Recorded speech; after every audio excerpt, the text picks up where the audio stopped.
This is the coming-of-age story of 2020. Two boys on a mission to becoming men, guided by a spirit so strong, it's almost unbreakable. This is a story of humour, a story of elation and disappointment. This is Stage 18. Coming to a cinema near you the day after never. Unbelievable. Has to go down in history as one of the best, certainly the best stage I've ever witnessed when it comes to Grand Tours.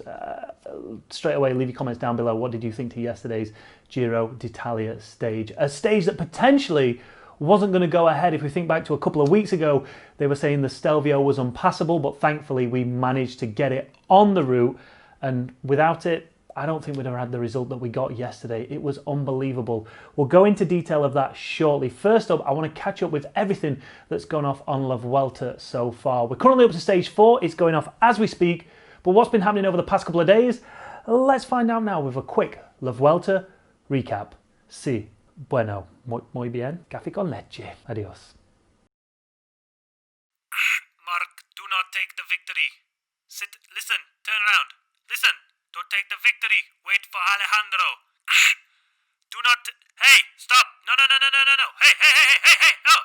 Marc Soler took Movistar's first win in 43 years on stage 2 of La Vuelta. Primož Roglič came over the line in second place to take 6 bonus seconds. He maintains his lead in overall GC going into stage 3. Marc Soler secures Movistar's first win in over 78 years. Good effort. Stage 3 was won by Dan Martin. Epic finish there by Dan Martin coming over the line. I think he was pretty surprised that he'd actually taken that victory. I think he thought that someone was up the road. Look how surprised Dan Martin looked there. Crazy. But anyway, Martin takes the victory. And let's have a look what happened today on stage 4. Stage 4 was won for the sprinters, and it was won by the green jersey winner of the Tour de France, looking imperious, Sam Bloody Bennett. As you can see from the GC, that result made absolutely no difference whatsoever. Primož Roglič still leading the way, 5 seconds ahead of Dan Martin. Back-to-back Irish winners. When was the last time that happened? Leave your comments down below and let us know. All right then, so let's talk about it. Stage 18 of the Giro d'Italia.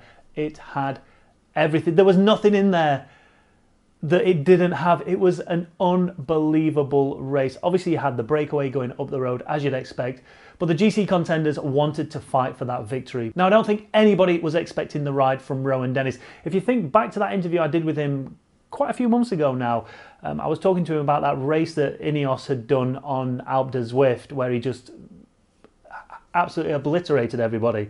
And I said to him, you know, you're not much of a climber really. But like he said, after 4 hours, 5 hours of a Grand Tour or any race, I'm going to suffer more than someone like Froome, Bernal, Roglic, Pritchard. Their threshold doesn't drop much after that sort of period of time on the bike, whereas mine does. But when I'm fresh, my threshold is better than theirs powder weight. And that's exactly what he did on the Stelvio. He sat at the front, his threshold time trial pace, whatever it was an insane pace, and he just rode everybody off his wheel. The only 2 riders that were able to stay with him was, of course, Jai Hindley and Theo Geoghegan-Hart. Everybody else, Kelderman, Almeida, Nibali, the other one, that one as well. No one could stay with him.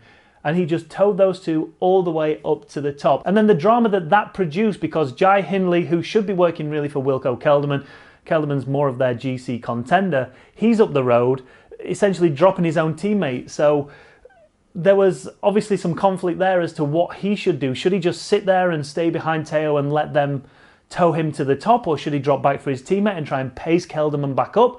But in doing so, potentially might never see the front of the race again and potentially wouldn't get Sunweb into that Maglia Rosa. It was amazing. Amazing effort from João Almeida as well. He fought all the way to the end. He didn't give up, but it wasn't to be. The time gap between Jai Hindley, Theo Gegenhardt and Wilco Kelderman was just enough to make sure that Kelderman put himself into that Maglia Rosa. It was almost a win-win for Sunweb. He didn't lose that much time that he wasn't in the Maglia Rosa. Either way, him or Jai Hindley would have been in there, but the fact that Kelderman was in there and Jai Hindley got the stage victory. Theo put himself in a really good position. 15 seconds in it now between the top three. It's still all to play for. Now we'll move on to stage 19 shortly, but first up, just, give me your thoughts on what you saw yesterday. What was the most impressive part of yesterday's stage? The fact that we got through it? The fact that they didn't close the Stelvio or change the route? Or was it Rowan Dennis's ride? A lot of people were going mad on Twitter when he was doing what he was doing. It was just... it was genuinely one of the best rides I've seen for a non-climbing domestique to have done what he did. And then obviously you had all that trouble with Kelderman not being able to get his rain jacket on, so having to descend 20 kilometres without a windproof rain jacket or anything to try and keep him warm. That would have hindered his progress up the following climb. It would have taken him a long time to get back to the temperature he needed to be working at to make sure he wasn't losing any more time. And then you had the issue with Jai Hindley not being able to get his top on. I mean, it's not a good advert for the clothing sponsor of Sunweb, but yeah. What do you think was the highlight of it? Leave your comments down below and let me know. And let's move on to stage 19. All right, so this is the 20th time of trying to record this piece about stage 19. The drama started before the stage had even begun, after the riders held a protest against the organisers after they refused initially to reduce the length of today's stage. It should have been 251 kilometres, the longest stage of the Giro d'Italia, and coming after some huge mountainous stages, the riders decided that they wanted to shorten the stage. The weather was inclement. It wasn't what you'd class as extreme weather, but it was going to be cold, it was going to be wet, it was going to be potentially windy, and they just didn't want to ride it. After being on the saddle for in excess of 6 hours for the past probably 3 or 4 days now, climbing in excess of 4,000 meters, you can understand why the riders might feel like they want a bit of a day off. They want to not ride this. I understand both points of view. You've got the organisers who have managed to somehow put on a Giro d'Italia in 2020. That in itself is amazing. And you can understand why the riders don't want to ride. Who'd want to ride 250 kilometres in the pissing down rain, getting freezing cold? Some of them, potentially, yes, and we'll talk about that shortly, but the majority of them would think of this as a bit of a day off, hoping for a dry stage, just get through it, whereas the weather was crap and the riders refused to ride. So what they ended up doing was forcing the RCS to shorten the stage down to 130 kilometres. We'll get into the results shortly. But this stage, potentially, yes, it was flat, yes, it was long, but it could have been one of those stages just to keep everybody on the toes, just to make sure the likes of Wilco Kelderman doesn't get the recovery that he potentially might get with a shorter stage. If you think back to yesterday, he struggled on the descent and on the flatter part and then the final climb because he couldn't get his rain jacket on. His recovery is going to be slightly slower or hindered because of that. Ineos Grenadiers could have sat on the front, ramped up that pace, just tested him to see what was happening and could have softened his legs up for another assault on him tomorrow. But obviously that wasn't the case. You have the likes of FDJ. They probably wanted to go for a full stage because they've got Arnaud Demar in amazing form. And again, they'll want to soften everybody else's legs up in that 250 kilometres. So when they get to that final kilometre, Arnaud Demar's in the best position to win. Now, Bradley Wiggins over on Eurosport, I think Wiggo over the past couple of months has been saying some crazy shit. There's no doubt about it. However, I think he absolutely hit the nail on the head with everything he said about this protest. Well, the whole thing is just a shambles. And I think, everyone sort of ends up looking pretty stupid. Obviously I'm talking from the perspective of now as a person sat here 4 or 5 years into retirement.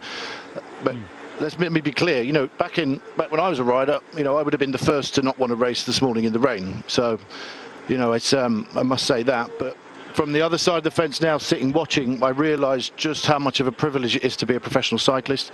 The riders are very fortunate and deserve it in terms of the amount of money they get paid these days.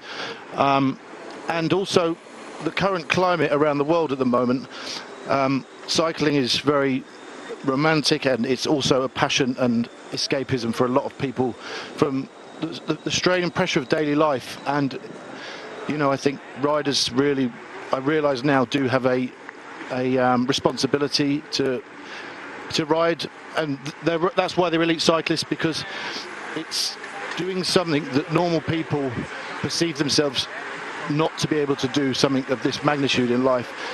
And it's because of the hardness, it's because of how difficult and how many challenges they have to overcome in a 3-week race. And we have to just go back to the Gavia stages of Andy Hampsten, Aldo Moser going over the Gavia, carrying his bike over a snowdrift, the exploits of Charlie Gould. That's what makes the Giro d'Italia so special and so romantic and such a historic race. It's part of Italy, it's part of the fabric of Italy.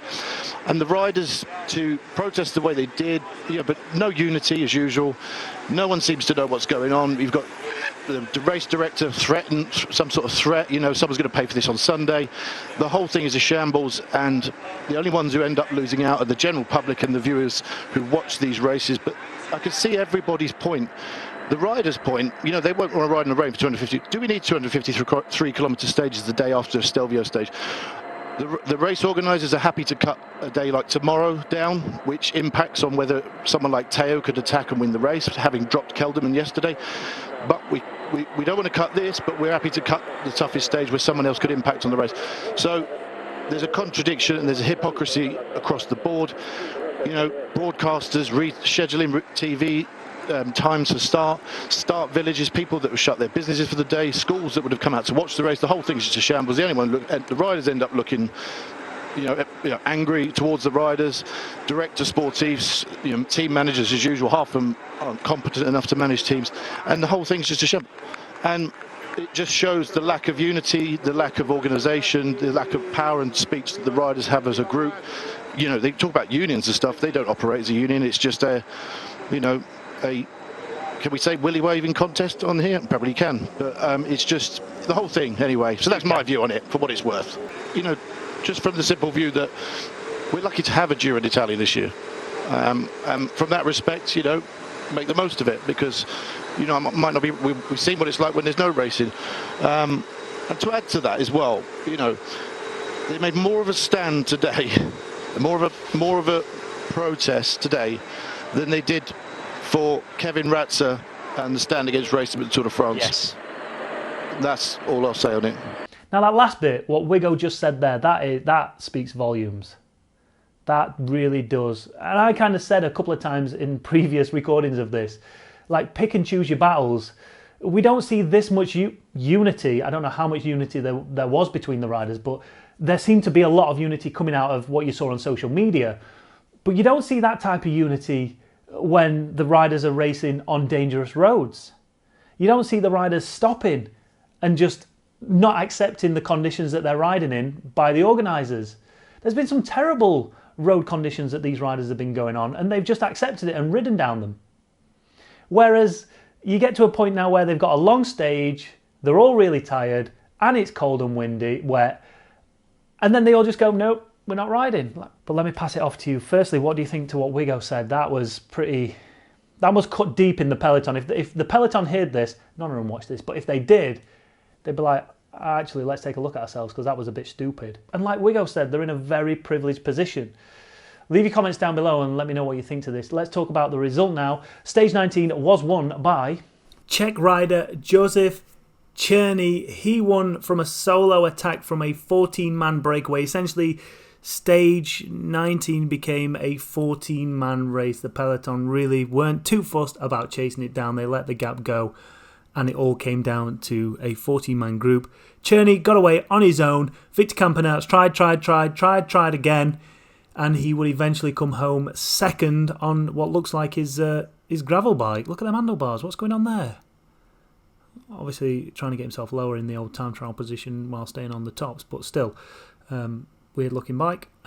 He finished second, and then the rest of the peloton and everyone else rolled in afterwards. Oosh. Right, and that's your lot for today. Josef Černý taking the victory for CCC over in Italy. Sam Bennett picking up where he left off from the Tour de France, winning stage 4 of La Vuelta. I think we're up to speed now. All that's left to say is thanks for watching, make sure you hit that like button, hit that subscribe button if you've not done already. And we'll be back again next week with all the latest news from cycling world. Anything else left to say? No, I think that's it. Good to go. Have a great weekend, everybody, and I'll see you on Monday.